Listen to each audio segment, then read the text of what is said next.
बौखला गए।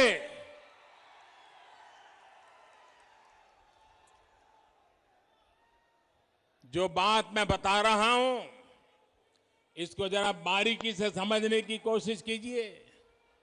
जब उनको सत्ता से बेदखल किया गया तो ये लोग बौखला गए। उनके अंदर एक गुस्सा आया, जहर भर गया। इसके बाद 10 साल तक इन लोगों ने दिल्ली में यूपीए की सरकार में रहते हुए बिहार पर, बिहार के लोगों पर अपना गुस्सा निकाला। और मुझे याद है, मैं भी गुजरात का मुख्यमंत्री था, नीतीश जी बिहार के मुख्यमंत्री थे। और जब हम भारत सरकार की मीटिंगों में जाया करते थे, नीतीश जी बार बार उनको कहते थे कि आप बिहार के काम में रोड़े मत अटकाइए, बिहार के राजनीति का अखाड़ा दिल्ली को मत बनाइए। लेकिन 10 साल तक यूपीए सरकार में बैठे लोगों ने, जिसको टाइट चाबी करने के लिए बिहार के लोग पहुंचे हुए थे, वे पराजय के गुस्से में नीतीश जी को एक काम नहीं करने देते थे।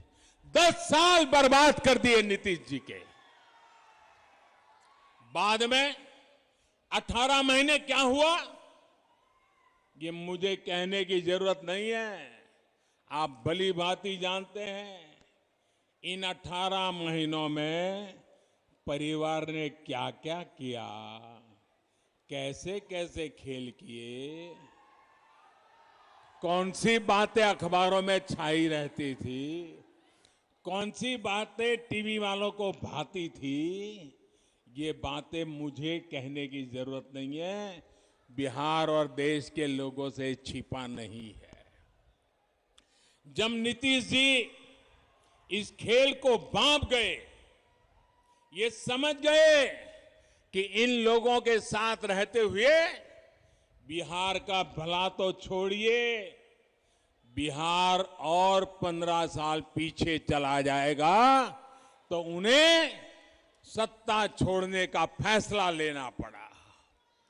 साथियों, बिहार के लिए, बिहार के उज्जवल भविष्य के लिए हम फिर एक बार नीतीश जी के साथ आए। साथियों, 2014 में प्रधान सेवक बनने के बाद, यह आंकड़ा लोगों को याद नहीं आ रहा है, बिहार में याद कराना पड़ेगा। मुझे नीतीश जी के साथ कंधे से कंधा मिलाकर काम करने के लिए सिर्फ 3-4 साल का ही मौका मिला है। बाकी तो यूपीए के साथ संघर्ष करने में बिहार का टाइम गया है। लेकिन इन 3-4 वर्षों में भी कहीं पर 3-4 गुना काम किया, कहीं पर 5 गुना तेजी से काम किया गया है। साथियों, आज एनडीए के सभी दल मिलकर आत्मनिर्भर, आत्मविश्वासी बिहार के निर्माण में जुटे हैं। बिहार को अभी भी विकास के सफर में मीलों आगे जाना है, नई बुलंदी की तरफ उड़ान भरनी है। बीते वर्षों में बिहार के गरीब, दलित, वंचित, पिछड़े, अति पिछड़े, आदिवासी, उन सब तक वो सुविधाएं पहुंचाने का प्रयास किया गया है, जिन्हें पाना कभी बहुत मुश्किल होता था। आज उसको अपना पक्का घर बिना किसी भेदभाव के मिल रहा है। आज वो भी संपन्न परिवारों की तरह गैस चूल्हे पर खाना बना रहा है। आज उसके घर में भी शौचालय की सुविधा है। आज उसके बच्चे भी बिजली की रोशनी में पढ़ाई कर पा रहे हैं। आज वो बीमार होता है तो उसके पास 5 लाख रुपए तक मुफ्त इलाज की सुविधा है।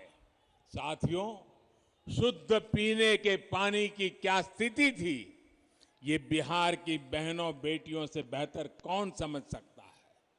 आज जल जीवन मिशन से हर घर जल पहुंचाने का काम तेजी से चल रहा है। इस मिशन का लाभ यहां इस क्षेत्र में रहने वाले हमारे आदिवासी भाई बहनों को भी होगा। उनके घर में भी पाइप से पानी पहुंचेगा।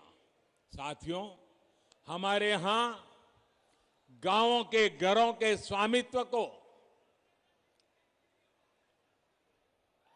घर का मालिक कौन है, उसका स्वामित्व किसके पास है, इन बातों को लेकर हमेशा बहुत बड़ा सवाल रहा है।